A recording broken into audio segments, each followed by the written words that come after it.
ময়দান এখন এতটাই আনস্টেবল, অস্থিতিশীল, এবং দল বিদলে যেভাবে পক্ষে বিপক্ষে, ফেব্রুয়ারিতে নির্বাচন হবে, কিন্তু আমার ভয় হয় ওই পর্যন্ত আমার দেশটা ঠিক মতো চলবে তো? পার্বত্য চট্টগ্রাম নিয়ে যখন ষড়যন্ত্র শুরু হলো, আমার ভয় হয়েছে। কেন ষড়যন্ত্র করছে? কারা করছে? কোনো রাজনৈতিক দল ক্ষমতায় না থাকলে দেশ আনস্টেবল থাকে, অস্থিতিশীলতা থাকে দেশে। কেন? যে ক্ষমতায় থাকবে সব জায়গায় যদি তার প্রতিনিধি না থাকে, থানা, বাজার, হাট, তো ওই জায়গা নিয়ন্ত্রণ করবার মতো লোক থাকে না। এখন আমরা ওলামায়ে কেরাম এই ডক্টর ইউনূসের সরকারকে ঠিক 1 বছর আগে থেকে ওপেন আমরা পাহারাও দিয়েছি, রাষ্ট্রের পাহারা দিয়েছি, সংখ্যালঘুদের বাড়িঘরও পাহারা দিয়েছি। কিন্তু আমি এখন নিজে আহত, যে স্পিড নিয়ে যে লক্ষ্য এবং উদ্দেশ্য পূরণ করবার জন্যে আমি জুলাই আগস্টে রক্ত দিয়েছি, আমি এখন হতাশ, সন্দিহান। আমার সেই প্রত্যাশা কি পূরণ হচ্ছে? ভবিষ্যতে কি আমার সেই প্রত্যাশা পূরণ হবে? ওলামায়ে কেরামের একটা চিন্তার জায়গা দরকার, ওলামায়ে কেরামের ফিকরি মজলিস দরকার।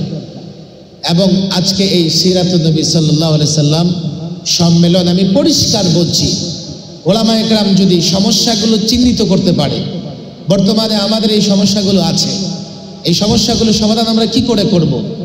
সমাধান আমাদের সামনে স্পষ্ট। আল্লাহর নবীর সিরাত, আল্লাহর নবীর আদর্শের সমাধান আছে। আমরা সমস্যা চিহ্নিত করতে পারলে সমাধান এনে এই জাতির যত ধরনের সমাধান আছে সব সমাধান করে দিতে পারব। এই দায়িত্ব ওলামাদেরকে নিতে হবে। আজকে এখানে যারা ছাত্র, আমি তাদেরকেও বলি, আমাদের হাতে সমাধান আছে। আমরা সমস্যা চিহ্নিত করতে পারছি না বলে আমরা সমাধানের পথে হাঁটতে পারছি না।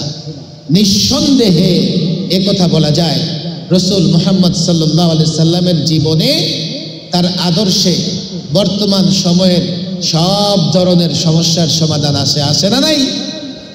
এই জাতিকে সেই সমাধান দিতে হবে। জাতিকে সমাধান দিতে চাইলে জাতি সমাধান গ্রহণ করবে না। তখনই প্রয়োজন হবে মেধাবী আলেমের, ফিকরি আলেমের, উম্মাহ দরদি আলেমের, যারা জাতির সামনে এই সমাধানগুলো যৌক্তিক জায়গা থেকে তুলে ধরবে, যারা জাতির সামনে এই সমাধানগুলো বাস্তবতার জায়গা থেকে তুলে ধরবে।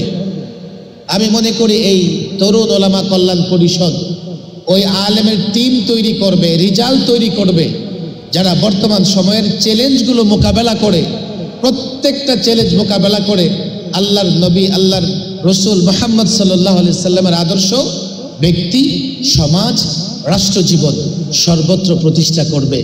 এই চ্যালেঞ্জ গ্রহণ করবার জন্য একটা প্রস্তুতি দরকার আছে। আমি তরুণ আলেমদের বলবো, আপনারা সেই প্রস্তুতি গ্রহণ করেন, নিজেদেরকে তৈরি করেন, নিজেদেরকে যোগ্য বানান। আজকে আমি ওয়াজ মাহফিলে বক্তৃতা করি, ওয়াজ মাহফিলের শ্রোতারা আমাদেরকে মহব্বত করে আসে, আমি বক্তৃতা যা বলি সে মেনে নেয়, আমাকে প্রশ্ন করে না।